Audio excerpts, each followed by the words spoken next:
Bonjour et bienvenue dans Audicast.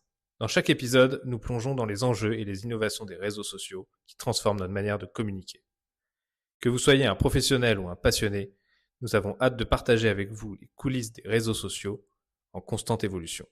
Prêt à explorer ? C'est parti.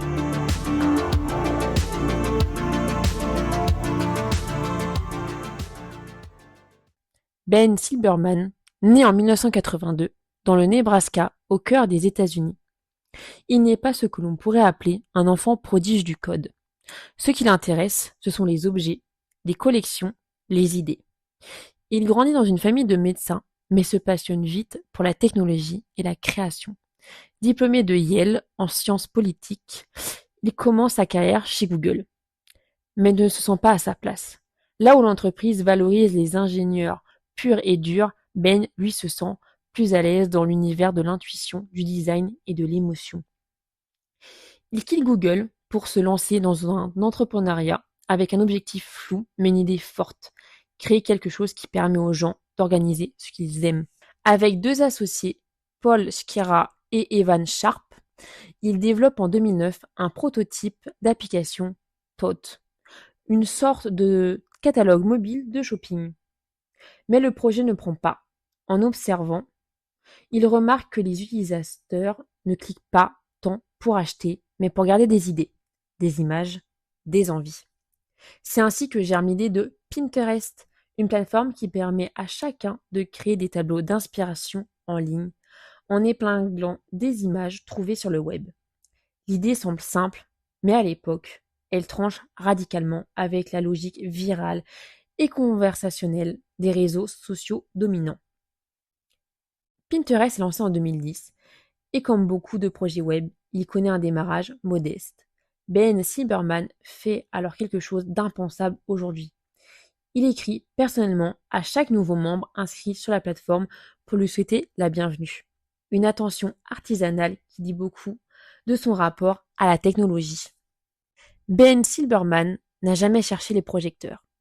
Contrairement à d'autres CEO du web, il n'est pas omniprésent dans les conférences tech, les interviews chocs ou les prises de position publiques. Il est souvent décrit comme humble, réfléchi, presque timide.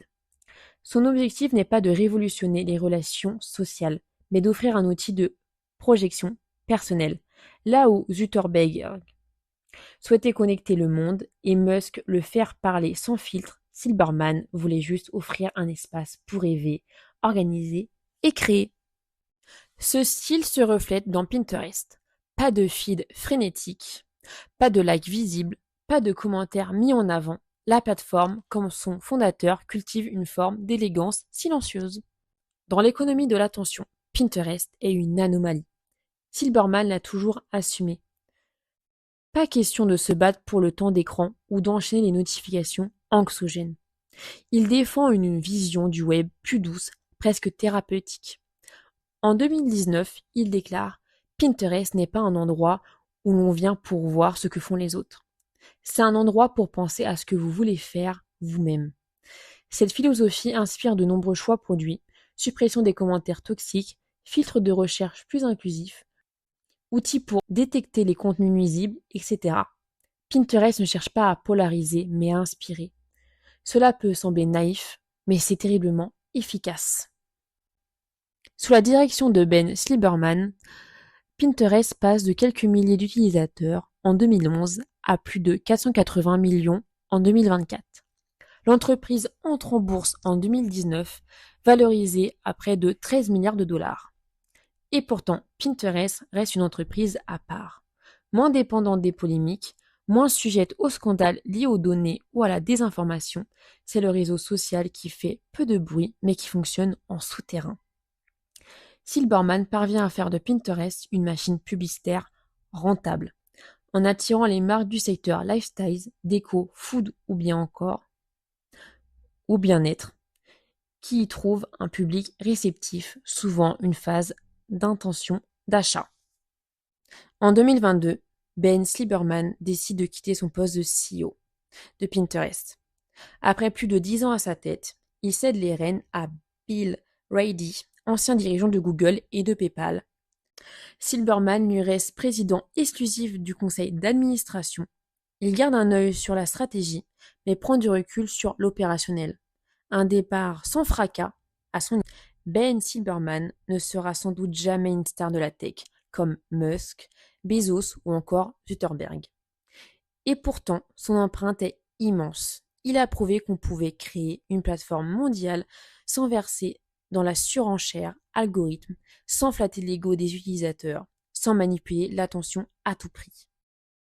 Pinterest est peut-être le dernier bastion du web optimiste.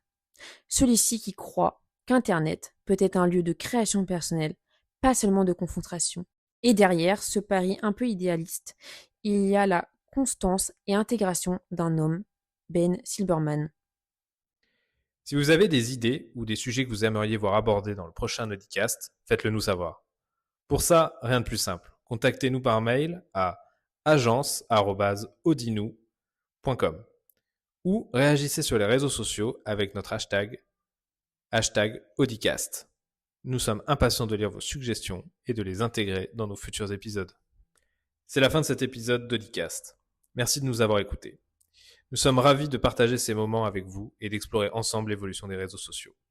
Si vous avez apprécié notre podcast, n'hésitez pas à vous abonner et le partager autour de vous. Cela nous donne de la force. Merci. On se retrouve bientôt pour de nouvelles réflexions et découvertes social media. Prenez soin de vous et à la prochaine.